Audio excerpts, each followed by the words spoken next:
Hi friends, welcome to toughest ones YouTube channel. Meta ట్యాగ్లో ఇంకొక main element ఒకటి ఉంది, అట్రిబ్యూట్. అదే keywords attribute. Name equal to keywords అని చెప్పి కంటెంట్లో మీరు ఆ వెబ్సైట్ యొక్క ఓవరాల్ కీవర్డ్స్ యాడ్ చేసుకోవచ్చు. ఫర్ సపోజ్ మన వెబ్సైట్ స్కిల్ డెవలప్మెంట్ అయితే అక్కడ HTML, CSS, జావాస్క్రిప్ట్ రాయొచ్చు.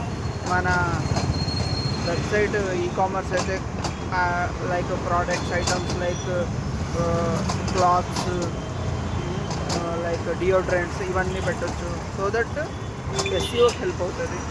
ఇది ఏంటంటే సెర్చ్ ఇంజిన్ ఆప్టిమైజేషన్కి. ఇది ఇంతకుముందు వాడేవాళ్ళు, ఇప్పుడు వాడట్లేదు. దీనికి ఆల్టర్నేటివ్ వచ్చేసి ఏం వచ్చినాయో నెక్స్ట్ క్లాస్లో నేను మీకు చెప్తాను. ఇప్పుడు ప్రజెంట్ అయితే మీరు జస్ట్ ఉండేది కీవర్డ్స్ అనే అట్రిబ్యూట్ ఉండేది మెటా ట్యాగ్లో అని గుర్తుపెట్టుకోండి. దీనికి రీప్లేస్మెంట్ ఏమొచ్చిందో నెక్స్ట్ క్లాస్లో నేను మీకు చెప్తాను. ఓకేనా? నెక్స్ట్ షార్ట్లో.